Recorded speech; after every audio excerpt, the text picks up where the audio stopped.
Muy buenos días. Ante todo, gracias por su presencia. He escrito un pequeño comunicado que quisiera leerles un poco para ser lo más sintético posible. Hemos convocado esta conferencia de prensa para explicar a los medios de comunicación la parte importante de los libros que se perdieron durante la Guerra del Pacífico e inició un proceso judicial por robo de libros. Fue también uno de los primeros en convertir la BNP en un centro de promoción cultural. Como comprenderán, es muy doloroso para mí, como investigador y como peruano, constatar que existen pérdidas de los fondos antiguos. Pero aquí la indignación vence al dolor y nos da fuerza para convocarlos a todos ustedes, convencidos que nos ayudarán a hacer patria apoyando este esfuerzo de transparencia. La pérdida de libros en la BNP es de muy larga data y la razón principal por la que ahora nos hemos reunido 3 directores de la BNP es porque estamos ante un problema endémico o estructural que hemos heredado y que trasciende nuestros estilos o gestiones individuales.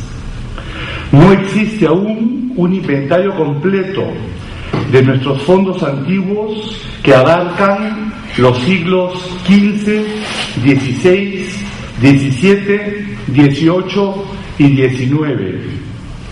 Esto impide que la BNP pueda dar un servicio adecuado a los investigadores ni llevar un control de sus tesoros bibliográficos. Los fondos antiguos de la BNP constan aproximadamente de 150.000 libros y documentos, de un total de 7 millones. Lamentablemente, estos fondos antiguos no están en una base de datos informatizada, pues no contamos aún con un software integral adecuado para una biblioteca nacional.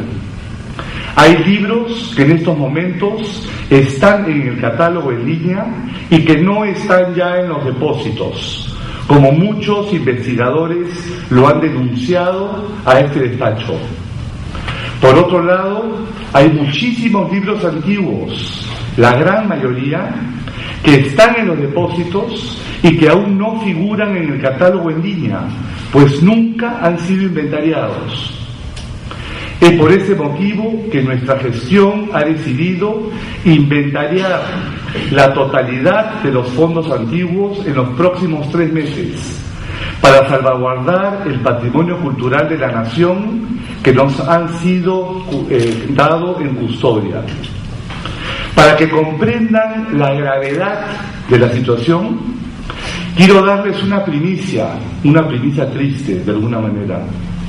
El día anterior a mi juramento como director nacional, que fue el 16 de septiembre del 2010, hace tan solo 5 meses, se encontraron en la azotea de la sede de la avenida Bancay, entre la basura y muebles en desuso, más de 200 manuscritos originales de la correspondencia presidencial del mariscal Andrés Avelino Cáceres. ¿Qué hacían estos documentos en la azotea? ¿Quién los llevó allí? ¿Para qué los pusieron allí? ¿Por qué esta información se me ocultó por 54 días por parte de todos los funcionarios de las áreas correspondientes con los que yo tenía comunicación diaria y fluida? En estos momentos, el caso está siendo investigado por la 45 Fiscalía Penal, para lo cual contamos con el permanente apoyo de la Procuraduría del Ministerio de Cultura. Desgraciadamente, este no es un caso aislado. Y eso es lo más alarmante. Tengo en mis manos documentos administrativos que son listados completos de libros faltantes.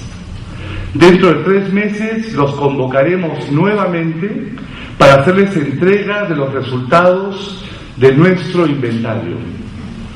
Les doy algunos datos recogidos en los últimos 10 años. Faltan 544 documentos de la colección Porras Barrenechea, 28 documentos de la colección Cisneros Sánchez, 10 de la colección Bustamante Cisneros, 14 libros de la colección Paul Rivet, 66 libros de la colección X, que son los fondos más valiosos. Incluso ha desaparecido un incunable europeo, una obra de Erasmo de Rotterdam, publicado en París en 1524. También faltan sendos documentos originales del archivo de José María Arguedas. Solo después del inventario podremos saber con exactitud la magnitud del problema que tenemos en manos. Este es un momento muy duro para los trabajadores de la BNP. Tenemos excelentes bibliotecarios y técnicos quienes desarrollan diariamente una sacrificada y muchas veces incomprendida labor. Y en este caso, nada sería más indigno que paguen justos por pecadores. Pero en nombre de la nación y por el bienestar de la BNP, tenemos que ir a fondo y realizar las investigaciones hasta las últimas consecuencias. El día de hoy estamos enviando una encuesta por correo electrónico a todos los usuarios de la BNP, nacionales e internacionales, para que nos envíen las referencias bibliográficas de libros y documentos que ellos han consultado en algún momento y que ahora solicitan y ya no se encuentran. En la próxima semana realizaremos una campaña de recuperación de parte de los libros sustraídos. Muchos de ellos han sido comercializados en el Perú y en el extranjero, sin que los compradores sepan necesariamente que son parte de los fondos de la BNP. Esperamos que las personas que tengan en su poder libros y documentos de la BNP puedan retornarlos a esta institución. Tenemos un antecedente sobre este tema. En 1888, Ricardo Palma consiguió un bando prefectural pidiendo a los vecinos de Lima devolvieran los libros de la BNP que tenían en su poder y que les habían sido vendidos tras el saqueo de la Biblioteca Nacional realizado durante la ocupación de Lima. Finalmente, debo incidir en que el cierre de la biblioteca ha sido tomada por este despacho por razones técnicas y contando con la autorización del Ministerio de Cultura, y quiero agradecerle públicamente al ministro Juan Ocio por su apoyo incondicional a las acciones que estamos llevando a cabo, y también al presidente de la República, doctor Alan García Pérez, sin cuyo respaldo no habría sido posible esta decisión tan importante para la defensa de la memoria histórica del Perú. Los dejo con los doctores Sinesio López y Hugo Neira para que ellos brevemente, tienen 5 minutos cada uno, les den sus testimonios sobre sus respectivas gestiones. Muchas gracias. Sinesio, empieza tú. Muy buenos días. Bueno, muchas gracias por la invitación, Ramón. Ustedes se preguntarán, bueno, ¿qué hacen aquí 3 directores, uno de ellos de un gobierno diferente, ¿no? ¿Qué hacen juntos, ¿no? Una pregunta legítima. Bueno, yo creo que hay 3 razones por las cuales estamos juntos aquí. Una es, bueno, nuestra amistad más allá de las diferencias que podamos tener. Una segunda es que somos intelectuales que apostamos por la cultura siempre lo hemos hecho y ahí está nuestra pelea fundamental. Y una tercera razón es que apostamos también por la defensa del patrimonio cultural, documental de la nación. La Biblioteca Nacional de la memoria del país, ¿no? Y es necesario defenderla. Yo creo que eso es lo que nos une.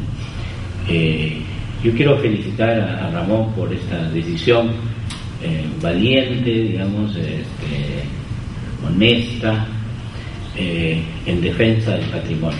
Yo creo que todos hemos tenido a lo largo de nuestra gestión diversas agendas, digamos, ¿no? La mía fue una agenda que se concentró básicamente en terminar en la nueva sede de la Biblioteca Nacional. Yo recuerdo que cuando Nicolás Lynch me propuso como director, el presidente Toledo le dijo, bueno, ¿y por qué me vas a llenar de izquierdistas la biblioteca? Entonces, bueno, y me llamó Toledo para hablar. Bueno, tu tarea es construir, terminar la nueva sede. Y bueno, terminaremos si hay recursos. Pero no hubo recursos y entonces había que apelar a todo lo que podemos hacer para conseguirlos, ¿no? Uno de los temas fue la dramatización, ¿no? Yo me acordé de Ricardo Palma, al que ha aludido Ramón, que él, digamos, fue el bibliotecado un mendigo, ¿no? Entonces dije, bueno, vamos a pedir un sol, ¿no? Y comenzamos a pedir un sol, pero yo sabía que con eso no iban a juntar toda la plata necesaria para terminar la obra, pero sí que era un gesto dramático al cual apelan generalmente las sociedades civiles para poder colocar sus demandas en la agenda pública, ¿no? Entonces cuando un ministro me dice, cuando tú pides un sol estás dejando mal al Estado, ahí me di cuenta que la dramatización había tenido sus efectos, porque sabía que eso llegaba a la agenda pública, ¿no? Entonces yo le dije, mira, yo porque pido un sol, no, el Estado no queda mal, sino porque no pone la suya, ¿no? Entonces, a partir de ahí la cosa comenzó a cambiar. Pero varias veces, ¿no? Silva Ruete me llamó y me dice, ¿cuánto necesitas? Tanto. Y entonces me puso la plata. Pero vino la huelga del SUTE, se la llevó toda, dejó 2 millones, ¿no? Y nuevamente a dramatizar, a hablar con Toledo, o sea, son gestiones, todos los hacemos, no voy a contar esa larga historia, pero todos tenemos que, en una institución tan pobre, al cual se le da poca importancia, ¿no? Una cosa que más me llamó la atención cuando yo entré es la poca importancia que le da el poder y las élites en general a la Biblioteca Nacional y a las organizaciones de la cultura y a la cultura en general. Ese es un drama. Entonces, yo creo que es lo que explica un poco que la biblioteca tenga tan pocos recursos, que no se le dé importancia, digamos, a los trabajadores de la biblioteca. Lo que gana un trabajador en la Biblioteca Nacional, digamos, es generalmente la mitad o un tercio de lo que gana un empleado en el Ministerio de Educación, ¿no? O sea, francamente es una desvalorización de lo que es la cultura y de lo que son los trabajadores de la cultura, ¿no? Y eso es lastimoso, digamos, ¿no? Y yo creo que en esa lucha por valorar la cultura, por defender el patrimonio, todos estamos unidos aquí, más allá de las diferencias que podemos tener, y sobre todo, digamos, unidos quizá por la amistad y por esta apuesta que esperamos, digamos, tener algo de éxito. Yo creo que, por ejemplo, la gestión que concluyó Hugo de la devolución, eso fue una cosa interesantísima, ¿no? Cuando yo comencé eso, y al mismo tiempo pedí el sol, el embajador chileno, que ahora está embajador en Ecuador, me mandó una carta terrible. Me dijo que yo atentaba contra la buena relación de los países, y tengo esa carta, se la mostré al embajador de entonces, al canciller de entonces, y me dijo, déjame, yo la voy a tratar. Bueno, yo tengo la carta original, en algún momento, para que se vea como siempre lo negó, siempre se negó, la Cancillería negó. Los amigos chilenos me dijeron, mira, es más fácil que Ricardo Lagos y el ministro de Educación acepten la devolución que la Cancillería. La Cancillería nunca va a aceptar, ¿no? Bueno, entonces, todas esas son gestiones, y Hugo hizo la gestión más importante ahí, y concluyó con una devolución, a mi juicio, parcial, no sé, eso es un tema de discusión, pero importante, que se obtuvo, digamos, del patrimonio. Quedan aún otras cosas del patrimonio que hay que seguir peleando. Yo encontré en la Biblioteca Real de Bélgica una serie de libros del siglo XVI y XVII que no tenemos acá. Entonces, bueno, pero que a lo mejor fueron adquiridos legítimamente, pero que de alguna manera algo podíamos tener, digamos, ¿no? Yo creo que hay que juntar todo ese patrimonio que está regado por el mundo y tratar de tenerlos en una, por ejemplo, lo que se produce fuera, en una sola sala de peruanistas. En fin, reitero mi agradecimiento y espero que Ramón tenga éxito. Yo creo que es una decisión honesta, valiente, que hay que respaldar, ¿no? Y mi presencia aquí es para expresarle mi respaldo personal, porque no tengo, desgraciadamente, un grupo al cual pertenezca para que lo ayude bien, ¿no? Pero esperamos ayudar. Muchísimas gracias, Ignacio. Hugo, buenos días. ¿Se está escuchando? ¿Se escucha? Ya. Buenos días. Lo primero, en efecto, gracias por la invitación. Y ayer cuando me llamó, ayer ha sido, ¿no? Cuando me llamó Ramón Mujica a mi casa, inmediatamente, instantáneamente, en otras cosas soy más reflexivo, pero probé globalmente la medida. Es variante, como ha dicho Sinesio, y además necesaria. Y la invitación a Sinesio López me pareció incluso más completa, porque era importante que estuviéramos acá. A mí, quiero decirles que en esta sala que me evoca, después de todo, cuántas reuniones hemos tenido durante mi gestión, que en efecto tienen agendas distintas, para discutir la última vez que estuvimos acá el tema de Sor Juan Inés de la Cruz, de la poesía barroca. En otra ocasión hubimos tenido para conversar con el doctor Sinesio López, amigo mío, la discrepancia, que es una menor cosa, sociólogo como yo, con la misma formación francesa, con el investigador y escritor e historiador que es Ramón Mujica, de temas más gratos. No es el caso, no es el caso. En efecto, es una mañana grave y como tal hay que asumirla. El gesto de Ramón Mujica culmina los esfuerzos que nosotros hicimos anteriormente, pero no llegamos a una medida de este grado, y es necesaria y la apruebo y soy completamente solidaria de ella. Equivale, pensaba en el camino, en el taxi, yo me manejo con un taxi, con una empresa que me lleve y me trae, le dije por favor apague la radio para poder pensar un poco. Equivale a lo que es un estado, un estado de sitio, la medida extrema, y a eso hemos llegado. Es en efecto, no repetir ni parafrasear lo que ha dicho Ramón, es doloroso el tema de esta mañana. Nos roban libros desde siempre y es tiempo de hacer esto. Pero la primera cosa, de sentido común, ¿qué hay que hacer? Lo que se va a emprender, un inventario. ¿Qué es un inventario? Es, en primer lugar, cerrar las salas por completo y contar y ver qué libros hay. Hay antecedentes.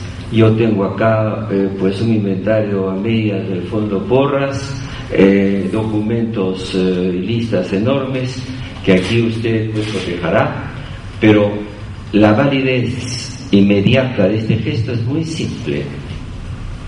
Primero, es que los libros que se van a contar hoy día se les está salvando la vida. Por lo menos esos están. Y será muy difícil después robarlos, porque ya se comprobó que en febrero, marzo a mayo estaban acá. Más difícil de hacer, ¿no? Ya saben. Y segundo, se podrá hacerse la pregunta: ¿qué libros faltan? ¿En qué época salieron? ¿A dónde han ido? ¿Cómo han salido? Eso es pues la ventaja de un inventario. Esto significa, en segundo lugar, voy a hablar muy rápidamente, como dice Sinesio, hemos tenido una agenda distinta. Yo voy a decir sumariamente 3 cosas que me parecen hice y 2 cosas que no pude hacer. Alguien dice por ahí que siempre tengo una cierta capacidad de síntesis, ¿no? Entonces, ¿qué cosas hice? Continué la labor que había comenzado Sinesio López. Los que estamos sentados aquí no somos hombres de partido, somos hombres de Estado. Y un Estado es una continuidad. Por ejemplo, para pasar lo abstracto a lo concreto, el doctor Sinesio López creó, inventó con Lucho Valera la mejor revista del Perú, que se llama Artes y Libros. ¿Creen ustedes que yo iba a tener la petulancia, el cuajo de desaparecerla? No, señor. Continué sacándola con el mismo formato, de la misma manera, y además agregué el nombre Sinesio López, director fundador, porque me parece que esos son los tratos que se tienen que tener, civilizados y decentes, entre trabajadores de la cultura. Continué la mudanza que él había comenzado y que permitió pues sacar los libros de Abancay para ponerlos acá, en el supuesto que acá iban a estar mejor. Están mejor porque tienen maquinaria para refrigerar el ambiente, pero no están mejor porque faltaba algo más, al cual me voy a referir inmediatamente. En esa continuación me encontré con un obstáculo que era la ingeniería interna de la biblioteca institucional, que no pude hacerla y que sí contaría como uno de mis fracasos. He tenido 2 fracasos. Uno, no alcancé a detener la hemorragia de la salida de libros. Y segundo, no conseguí mejorar los ingresos de los trabajadores, porque era una medida general del Estado. El Estado, en esto lo digo claramente, tuvo una política equivocada. Yo agradezco al presidente García la confianza que tuvo en mí, en nombrarme director, pero debo decir, como intelectual y hombre libre que soy, que no fue una buena política pagar poco al personal del Estado. Para comenzar conmigo, yo era director del Instituto de Gobierno, muy tranquilo, en la Universidad de San Martín de Porras, lo había reemplazado cuando se fue a la campaña, y él me volvió a nombrar, yo no le pedí nada, yo no le pedí nunca nada, ni a él ni a nadie. El caso es que ahí ganaba X cantidad, cuando llegué acá ganaba 5.000 soles menos.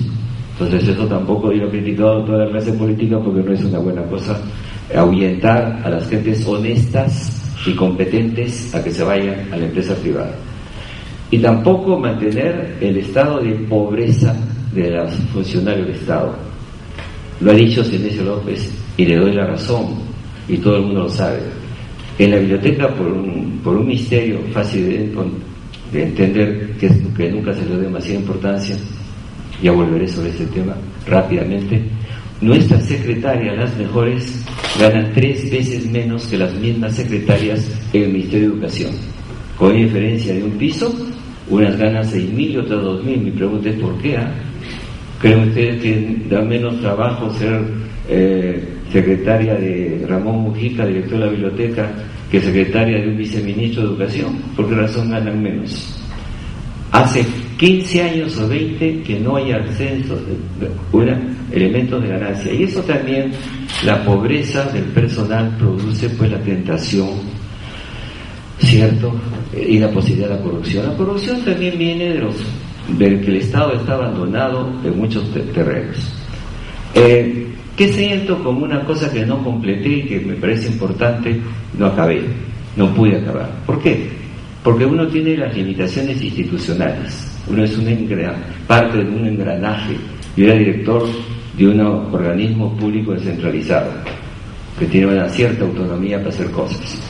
Hice ciertas cosas. Por ejemplo, me di cuenta que se podía hacer en 2 palabras, ediciones y eventos culturales.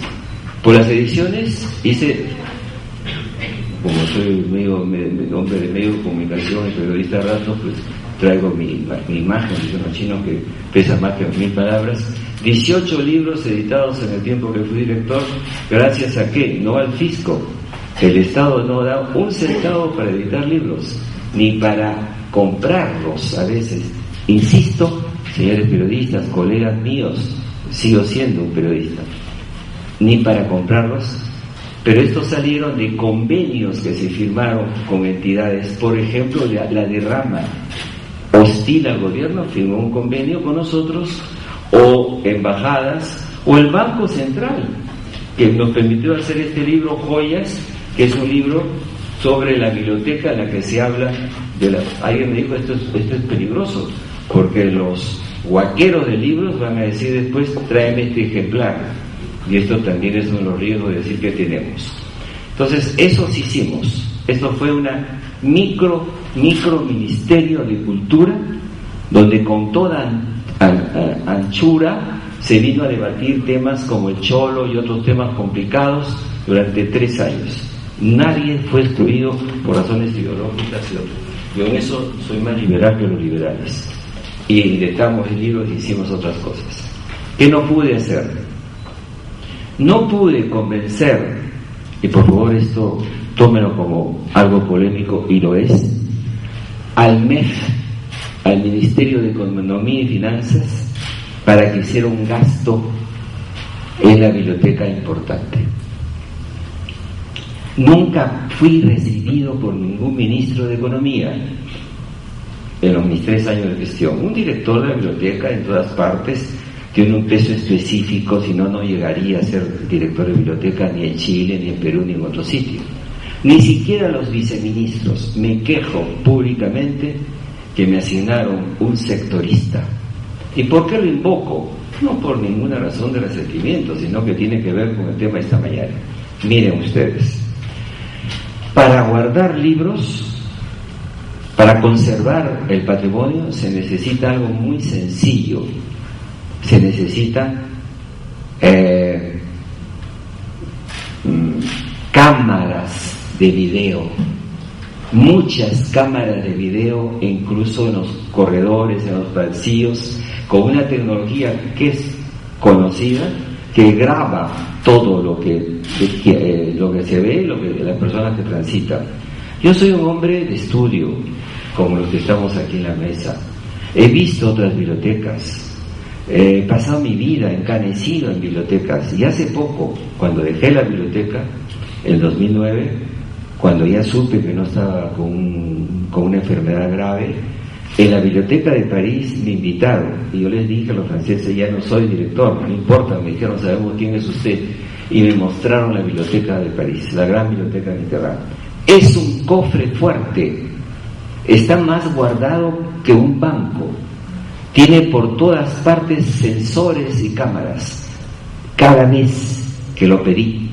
Y cuando venga la hora de tenerse que explicar con una comisión de investigación que vendrá, mostraré los documentos en que pedí. Se hicieron los expedientes, mis queridos amigos. La administración trabajó para presentar un expediente para que se mejorara el cuidado interno como también en salas, o sea, que las cámaras apunten bien al lector. Pues los lectores son seres humanos, de vez en cuando tienen ganas de jalar una lámina, y esa lámina cuesta $5,000 en el mercado, porque los libros que tiene la biblioteca tienen ese peso.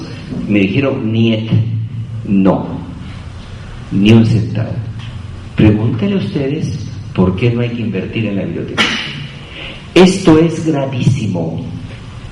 Cada biblioteca nacional en los otros países de América Latina, por favor, ya no hablo de Europa ni de Estados Unidos, es el corazón del sistema cultural. Es ahí donde se investiga, es ahí donde se convoca a la gente a discutir y a debatir. Es ahí donde están los libros preciosos del pasado histórico, de nuestra memoria, de nuestra identidad y de la modernidad, es decir, de la ciencia. Si no funciona este órgano, no funciona el resto. Esta biblioteca es más importante que 30 universidades privadas y públicas. Y sin embargo, ha sido y sigue siendo la cenicienta del sistema, donde menos se gastó. ¿Cuáles han sido la cenicienta? Y todos somos aquí bibliotecarios mendigos. Cinesio hizo la campaña del sol. El doctor Mujica está hablando de lo que va a hacer, llamando a la sociedad civil para que tome conciencia. Y yo lo que hice fue acudir a la empresa privada, a 15 empresas privadas, entre ellas el Banco Continental, que administra el Teatro Vargas Llosa, para que nos financiaran libro por libro y cosa por cosa. La municipalidad nos permitió editar Garcilaso. Entonces, ¿qué estoy diciendo? Que este es el gran momento para pedir públicamente que mientras esos 3 meses se investiga qué libros están y qué libros no están, se provea a esta institución de los sistemas de control técnicos que existan y que están ya en un paquete que se llama el crédito FAT. El crédito FAT fue un acuerdo que se acabó durante el gobierno del presidente Toledo, que lo seguí, se hizo el expediente para que eso caminara. Es un crédito de 5 millones en euros, lo cual planteó en dólares, eran euros, eran dólares. Tuvimos 17 conversaciones con las empresas españolas que ganaron el concurso con el SNIP y que tienen las máquinas que están esperando que se firme aquí en un Consejo de Ministros para que venga ese crédito de 30 millones de soles, me sé la elección de Paporreta, que es 1% de impuesto al año que se paga con la devaluación normal de la moneda. ¿Saben lo que es? Es un regalo. La ganaron 8 entidades españolas, es cierto, dinero español para que la ganaran los españoles, sí, pero nosotros nos quedaremos con las máquinas. ¿Y qué vienen en esas máquinas? Vienen, o venían, o vendrán, espero, vienen 2 cosas: sensores, máquinas para controlar a los seres humanos que somos lo que somos, no vamos a cambiarnos, poniendo por todas partes pues cámaras, para por lo menos evitar la continuación de esta hemorragia que es realmente terrible e insoportable, ¿no? Y ya veremos el resto si se recupera. Y segundo lugar, escáner, señores. ¿Qué es el escáner? Un minutito más, Ramón, sobre este tema. El escáner es esa máquina maravillosa que todos conocemos, y cuando he estado en la biblioteca de Washington, de Nueva York, antes de ser director de la biblioteca y después, me hice socio de la biblioteca de Nueva York. Esto es muy importante que lo sepan ustedes. La biblioteca de la Public de Nueva York es la más grande biblioteca de los Estados Unidos. Recibe $1 millón desde el Estado de Nueva York y obtiene 20 millones de ingresos propios, de recursos propios. ¿Por qué? Porque uno se hace socio por $50 con una tarjeta que tiene su foto y su nombre, y uno le pide los documentos que tienen en catálogo y se le envía sobre su cuenta personal, que va uno poniendo $100, $200, sea por papel o sea electrónicamente, cualquier cosa que estaba ahí. Yo había ido, si en eso te va a gustar la idea, porque había la más grande biblioteca del mundo, 18.000 libros sobre utopía. Fíjate, 18.000 libros que se han escrito sobre utopía. Entonces fui para ver si eso lo hacía, y bueno, ya no pude hacer esas cosas, vino la carga administrativa. Pero quiero decir, la biblioteca, esta biblioteca, 2 palabras. Fuimos parte del Imperio Habsburgo. De acuerdo, dominación colonial, de acuerdo. Aquí en México hay los libros que no hay en el Vaticano, que no hay en Oxford, riquezas absolutas. Amigos periodistas, este es un Machu Picchu de libros extraordinarios de la mejor época de la imprenta, porque ya los libros no se hacen como en ese momento, con una calidad de impresión, y el libro era una cosa cara que tenían los obispos, los cultos solamente, y esto ¿se puede autofinanciar? Si esos libros se les salva la inmortalidad y se les escanea y se les vende en cajero electrónico en internet. Yo pedí 5 minutos en el Consejo de Ministros que les explicara por qué el crédito FAT nos daría esa autonomía. Quiero tocar el lado sensible de nosotros los peruanos. Seríamos la primera biblioteca de América Latina si ese equipamiento vendría. ¿Qué quiero decir? Que esta biblioteca está incompleta. Sinesio alcanzó a construirla. Bravo, fue estupenda, es bellísima.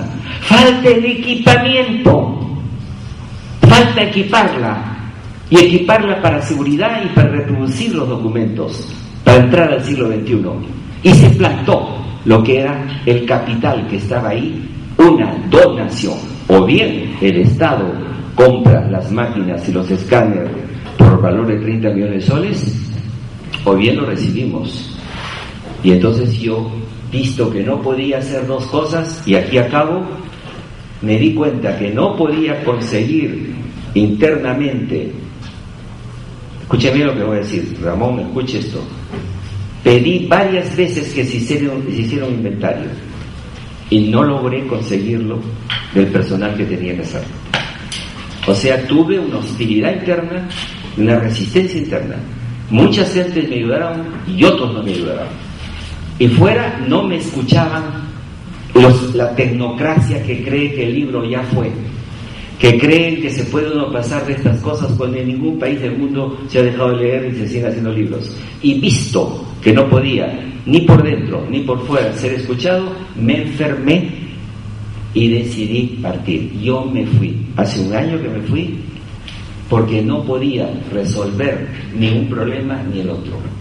Entonces, cuando uno se da cuenta que ha llegado a sus límites personales, yo dije, quizás el crédito FAT no me lo quieren dar algunas personas en el alto nivel político y social. Entonces yo doy un paso al lado, que no sea para la Biblioteca Negra, que pues sea para la nación, para el pueblo, para todos.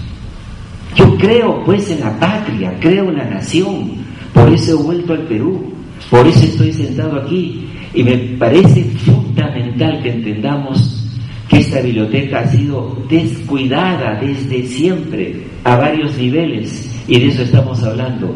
Y naturalmente una de las consecuencias de esto es su desorden, es lo que estamos lamentando, la desaparición de libros. La medida es necesaria, estaré con esta causa. Hay que traer máquinas, hay que cambiar internamente a la institución, hay que saber qué pasó. Y Ramón ha dado un paso que lo hicimos, íbamos preparando, ¿no? Me puede preguntar, ¿y por qué no lo hizo usted? Pues figúrense ustedes que me pasé un buen tiempo en preparar el software, que estaba estropeado. ¿Cómo va usted a hacer una comparación si no hay software? Y también tuve la buena suerte que hubo terremoto. Déjenme decirles un poco de cinismo.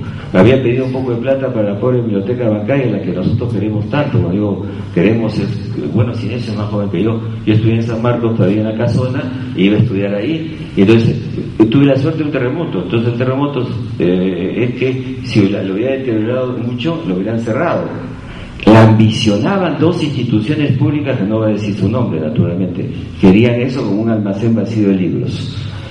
Y vino Defensa Civil, vio que las rajaduras eran importantes, pero que tenía salvación. Y cuando me habían dicho que no el primer año de gestión a 150.000 soles para mejorar los baños, el segundo año me dieron 4 millones y rehice a Bancay, ahí está. ¿Qué tiene que ver con el tema? Pues mientras los libros estaban guardados, ¿cómo se hacía un inventario? Estaban pintando y arreglando todo. Ahí se perdió un cierto tiempo. Y segundo, teníamos indicios de la desaparición de libros. Cada vez fueron mayores. Y con eso concluyo. En estos meses, yo he venido, como cualquier hijo de vecino, a investigar. He renovado mi tarjeta. He venido a pedir libros. No están no ubicados. Este es un mal que avanza.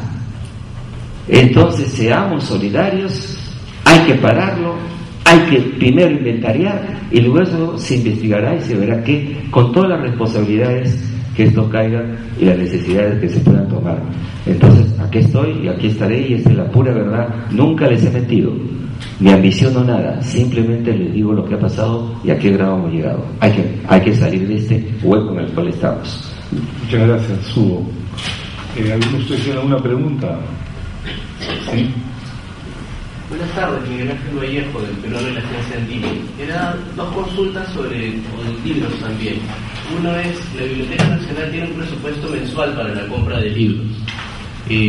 ¿Cómo se está ejecutando ese presupuesto? ¿Se todavía se cuenta con él? ¿La compra es efectiva? Y la otra es el problema de la gente que saca el número de depósito legal pero no entrega los libros. ¿Cómo se va a tratar ese tema? Silvana, creo que usted debe contestar esa pregunta. Bueno, en realidad el presupuesto para la compra de libros en la biblioteca es ínfimo. La biblioteca se enriquece vía la ley de depósito legal. Por lo tanto, el principal ingreso de libros se hace por parte de los editores e impresores, ¿no?, que entregan los ejemplares correspondientes a cada una de sus ediciones para la Biblioteca Nacional, la Biblioteca Pública, la Biblioteca Municipal y las periféricas. Entonces es ridículo, inenarrable, digamos, este presupuesto. Es mínimo, no alcanza a los 300.000 soles por año. En cuanto a la segunda pregunta, que es... Usted decía, disculpe, la segunda pregunta. Sí, si hay una penalidad para editores, impresores y autores que sacan el número de depósito legal pero no entregan los ejemplares a la biblioteca. Por supuesto, hay regulaciones, hay reglamentos y hay sanciones. Justamente hay un área de depósito legal que se encarga de verificar los procedimientos. A veces ocurre que hacen la declaración y sacan el número cuando la impresión está en proceso.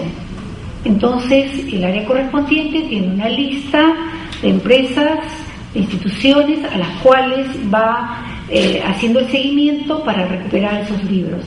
Y si es que el tiempo demora mucho, se apela ya a los procedimientos administrativos que ya están establecidos, se envía una carta y finalmente se puede sancionar. En estos momentos tenemos algunos expedientes que justamente están para la sanción. ¿En qué consiste la sanción? ¿Qué consiste la sanción? En realidad la sanción es derivada, o sea, administrativamente, ¿no? Se suspende para los editores e impresores el derecho, por ejemplo, de publicar. La biblioteca está obligada a difundir las obras que imprimen a través de sus catálogos, a través de la bibliografía nacional. Entonces, por ejemplo, esa es una de las sanciones. O sea, ya no aparecen los libros en nuestra bibliografía nacional ni son registradas, y esto es muy importante porque gracias a esa difusión, ¿no?, también en todas las bibliotecas, no solamente a nivel nacional sino internacional, se producen solicitudes de compra, etcétera. Eso les afecta en términos de comercialización. Una pregunta para el doctor Neira. Cuando en su gestión todavía se inició, paralelo a la investigación del Ministerio Público, una investigación interna en la biblioteca para hallar cómplices de lo que era la mafia del mercado negro.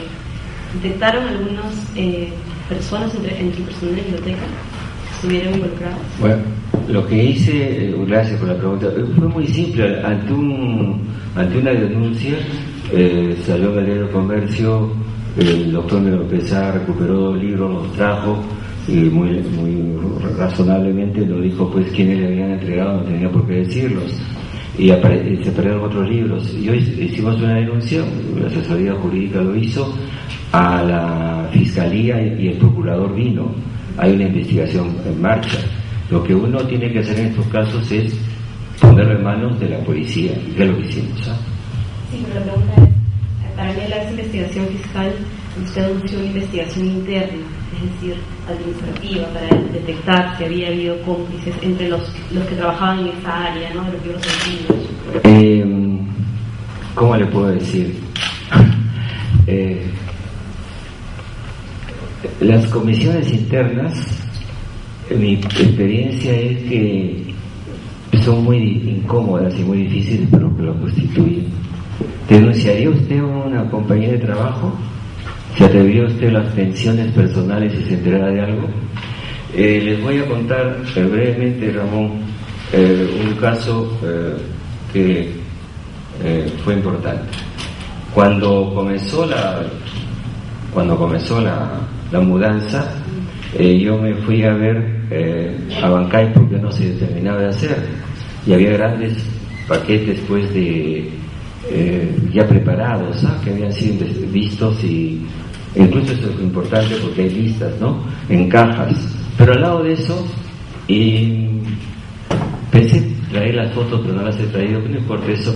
Había grandes túmulos así de libros que no iban a venir acá. Eran libros que se llaman del descarte. O sea, el lenguaje del bibliotecólogo es los libros que hay que botar porque o están muy viejos, están deteriorados, no tienen valor comercial. Es verdad, ¿no? Como todo producto, el libro es un producto, ¿no? Entonces imagínese usted un libro de metodología de los años 70, antes de Eppler. ¿Para qué sirve, no? De informática, antes que no sirve. Es normal. Y yo me apoyé, sin desearlo, sobre uno de estos túmulos, me hundí, porque estaban amarrados con sogas, ¿no?, los libros. Y bueno, saqué un libro, lo miré, era un libro del siglo XIX, y dije, bueno, este libro, ¿cómo va a irse a la basura? Pues estos libros se van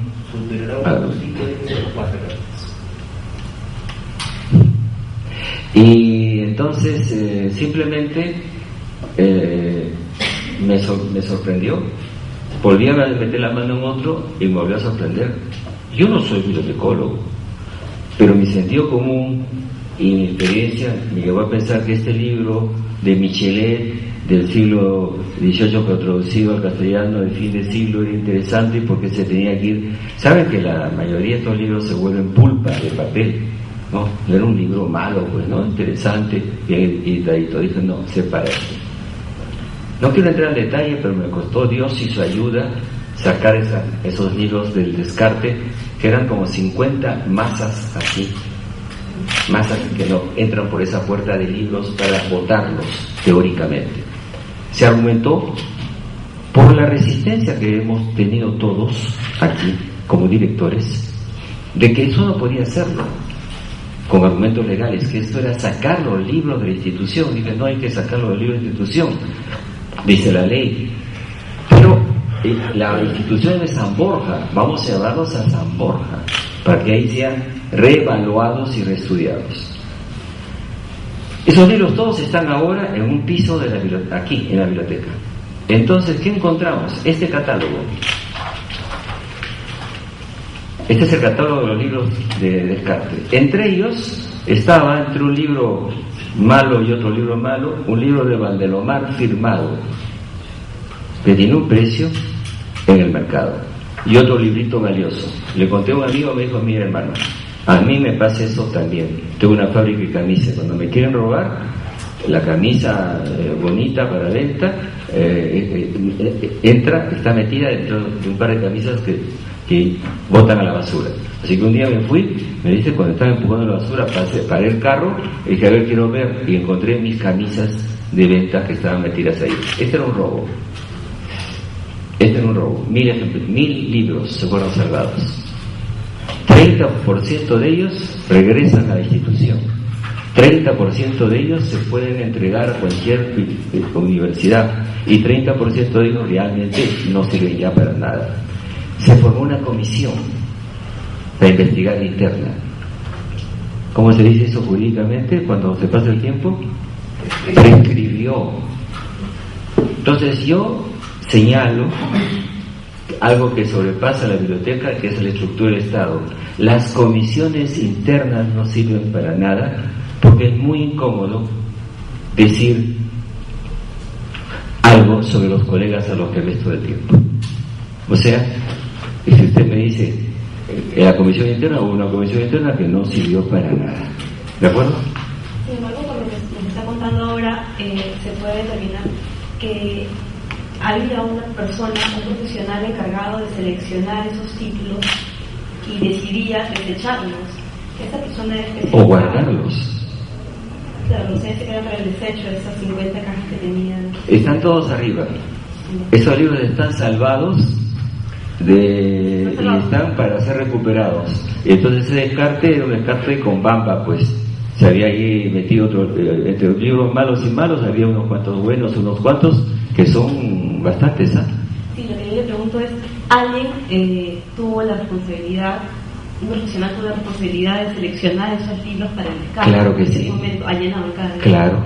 Entonces, a esa persona se le cuestionó, por lo menos se le... En la comisión interna se le tenía que cuestionar, no se hizo.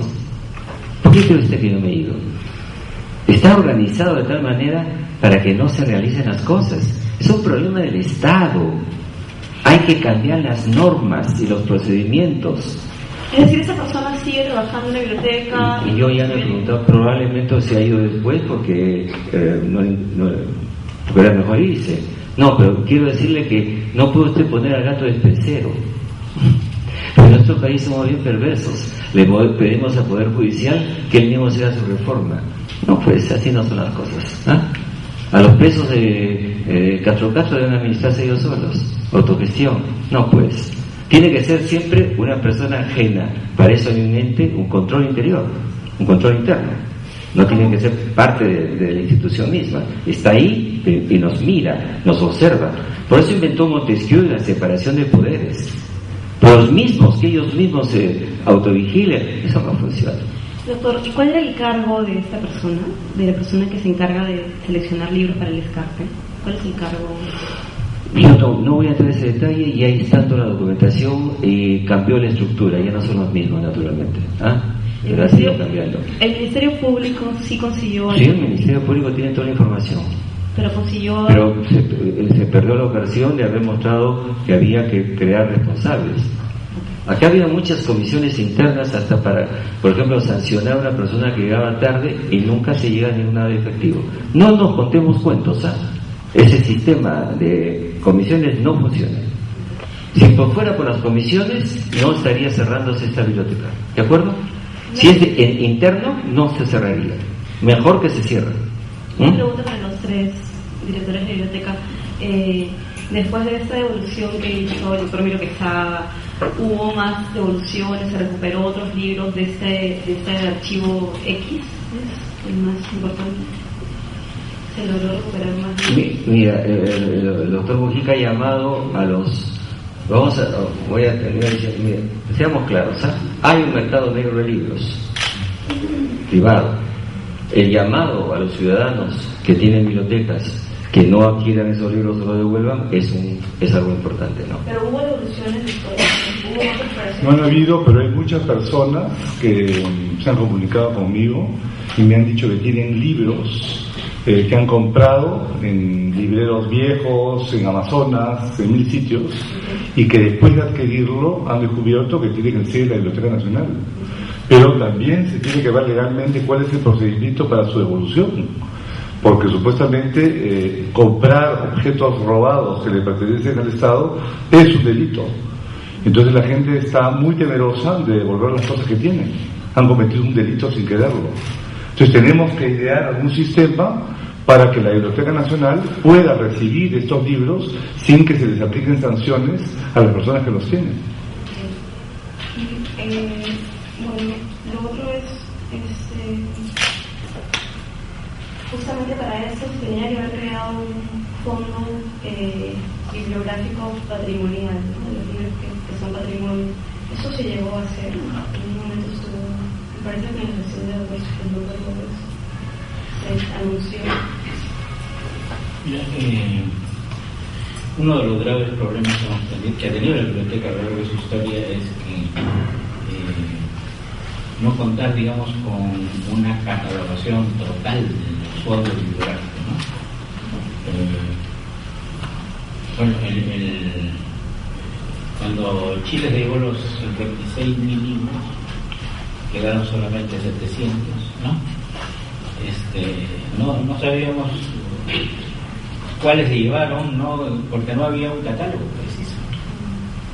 Y digamos, yo creo que el problema del catálogo sigue siendo un tema central que hay que resolver.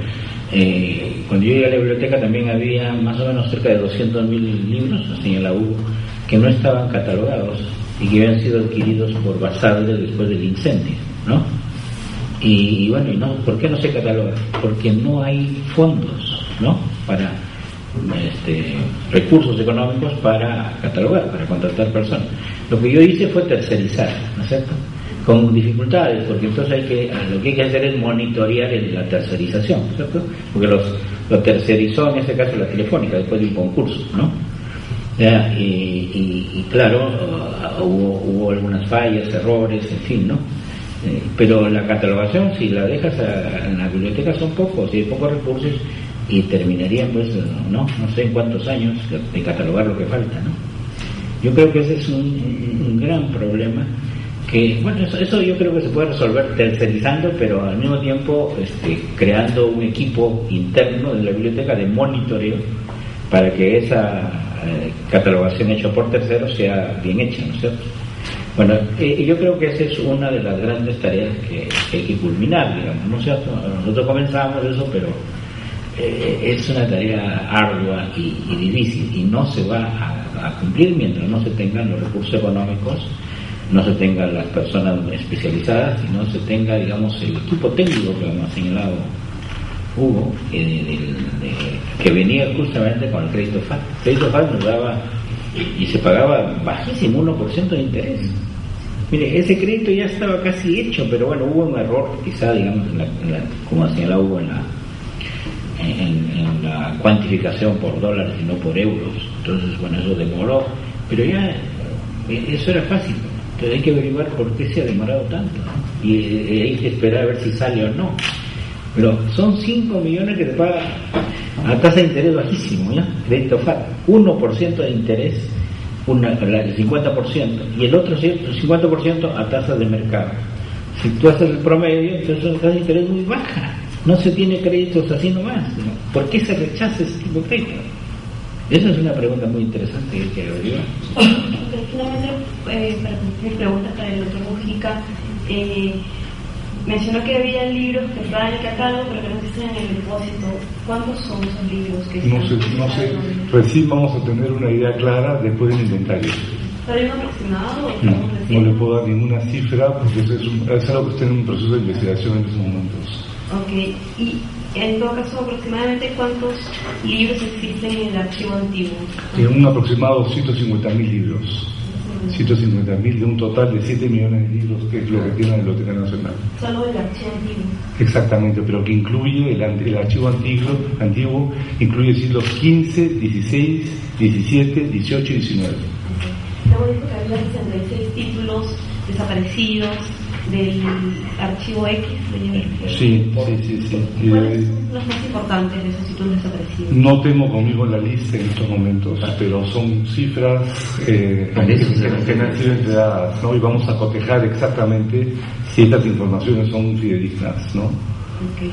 Y bueno, finalmente, ¿cuál es el presupuesto que recibe la biblioteca de parte del Estado? Bueno, el presupuesto que nosotros tenemos es un promedio de 14 millones de soles anuales. De ahí en gastos fijos se nos va un 70% y luego el 30% restante se va en contrato de personal eventual, útiles de oficina, mantenimiento de equipos, gastos para liquidación de obras, y es con los saldos de ese balance que vamos a iniciar y financiar el inventario, y definitivamente podría hasta afectar nuestras políticas remunerarias que tenemos planificadas, Y tendremos que tocar puertas para que la empresa privada y el propio Estado nos apoyen en esta cruzada, ¿no? ¿Cuánto se requiere para hacer ese inventario? Un poco más de medio millón de soles. De soles. Okay. ¿Cuánto sería el presupuesto ideal para manejar una biblioteca con títulos tan valiosos como la que tenemos? 17 a 20 millones. Ya, déjeme añadir una cosa que es fundamental. ¿Quieren ustedes que concientizar al tercero que no está aquí, que es la alta tecnocracia de la cual dependemos como institución? Miren, inventario. Aquí yo tengo en la mano una copia de incunables, que mi situación de director pues me lo dieron. Tengo este documento que lo van a compulsar, ¿no? Que es un listado, un trabajo, ya se ha hecho. La bibliotecaria es un cuerpo especializado. Certificado de bienes declarados Patrimonio Cultural de la Nación. Se lo voy a alcanzar, hágalo circular, que lo miren. ¿Qué significa esto? Que hay una descripción técnica de cada libro que estaba en la bóveda. La pregunta es, ¿seguirá ahí? Así de simple. Entonces, inventarios tenemos. Acá hay el que yo mandé a hacer sobre Porras. Acá hay otro sobre o sea, el drama que le está describiendo es que, por un lado, los libros que figuran en catálogo quizás ya no están en bóveda. Y los libros que están en bóveda y que no están en catálogo pueden desaparecer sin que nosotros lo notemos. O sea, esa es la extraordinaria. Sí, sin que dejen huella. Estamos haciendo lo que haría el chino de la esquina o el turco de mi infancia cusqueña y arequipeña, ¿no? No soy arequipeño, vivo en Arequipa. Que cerraba la tienda pues para contar cuántas telas tenía. Hay que cerrar un momento y ver qué hay y qué no hay.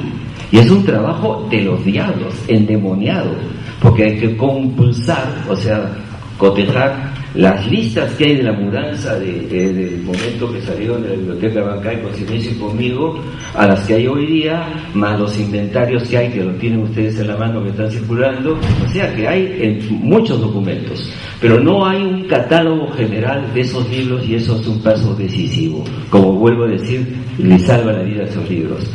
Dinero, necesitamos dinero del Estado, que la opinión lo sepa. ¿Para qué? Para que se pueda hacer inventarios cada cierto tiempo, para poder catalogar, fichar. Miren ustedes, arriba hay 4.000 libros de Chile que están bajo llave.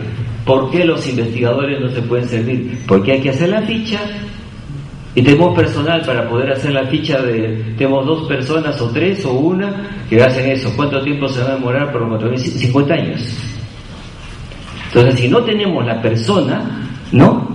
Para hacer las fichas técnicas, ¿cómo se meten en una computadora, en un catálogo? Nos falta dinero para eso. Cuando uno presenta eso, dice, no, eso no, porque no, que siga funcionando. O sea, tienen la idea que tenemos que funcionar como los años 60. Y luego, dinero, como ya repito, para las cámaras y los videos, o sea, eso forma parte del control. Entonces, acá tiene que haber un personal que haga lo que ha dicho Sinesio, el monitoreo de una constante trabajo. ¿De qué estamos hablando? Por favor, de lo mínimo, eso que tiene cualquier gran biblioteca nacional de América Latina. Uno va a Santiago, uno va a Caracas o a San Pablo o a México, y que hay personas que te atienden y un ejército de especialistas catalogando los libros. Ustedes han hablado de los libros que se depositan, ¿cómo es? Que es la ley manda. Para que lleguen a sus manos, que usted pueda leer un libro de Ramón Mujica, lo deposita a su editor, para que usted pueda abrirlo, hay un periodo largo.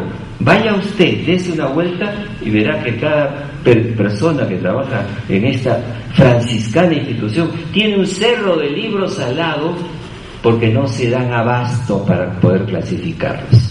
Entonces, de eso se trata. Y lo segundo, seamos claros, yo estudié por todos los lados en la Sorbonne, pero crecí en Lince. Los libros, o sea, tengo origen popular y lo mantengo. Los libros no se van solos, no tienen patitas. ¿Quién los sacó? ¿Quién los compró? ¿A quién se los vendió? Hay que saber qué libro salió. Y eso Es el chino de la esquina y el turco que cierra la tienda y dice, vamos a votar, vamos a mirar qué hay y qué no hay. Bueno, sí. Con este cierre temporal, digamos, ¿cuántas personas dejarían de venir de lo que vienen normalmente? O sea, la biblioteca de Abancay, que es la biblioteca pública, va a estar abierta, ¿no? Y de hecho toda nuestra agenda cultural para este año se mantiene intacta, ¿no? Lo que se está cerrando es la hemeroteca y se está cerrando la sala de investigadores, ¿no? Pero digamos, hay un estimado ¿tienen un estimado de cuántas personas vienen diariamente a consultar? Tenemos unos estimados, Silvana. Bueno, tenemos un estimado anual que es 240.000 usuarios, ¿no? Entonces tendríamos que considerar de cifra global, ¿no?, lo que corresponde a 3 meses. Ahora, lo que debemos señalar es que la biblioteca tiene salas de investigadores, sala de biblioteca, pero también tiene una sala libre de estudio donde básicamente los jóvenes vienen. Esa sala la creó el doctor Bonera, ¿no? Vienen con sus propios libros y aquí se les da el espacio, las instalaciones para que se preparen para la universidad, realicen sus tareas académicas, etc. Entonces, propiamente no son lectores de la biblioteca. Entonces, lo que sí debemos señalar es que la cantidad de investigadores que asiste a la biblioteca es cada vez menor por el grado de frustración que tienen al buscar los materiales y no encontrarlos, incluso materiales que antes los han consultado. Entonces, la campaña también está dirigida a recuperar a nuestros usuarios investigadores para pasar. ¿Puede haber una posible sobrecarga en Abancay por este cierre temporal? En realidad, Abancay tiene un público diferente. Es una gran biblioteca pública creada por el doctor Cinesio López, que básicamente atiende a escolares, a estudiantes universitarios de los conos, básicamente del cono norte, ¿no?, y de la parte de Lurigancho, San Juan de Lurigancho, etc. Tiene una actividad muy dinámica también con la población infantil. Entonces tiene su propio público y como es un modelo de estantería abierta, es decir, cada usuario va y se sirve de los estantes, los libros que desea consultar, en realidad no hay una sobrecarga porque pueden venir más usuarios, las salas no están copadas tampoco y los podrán atender debidamente. Pero lo que no van a poder encontrar son los materiales que hay aquí, los materiales valiosos, los fondos, ¿no?, patrimoniales. Bueno, muchísimas gracias por tu presencia. Gracias.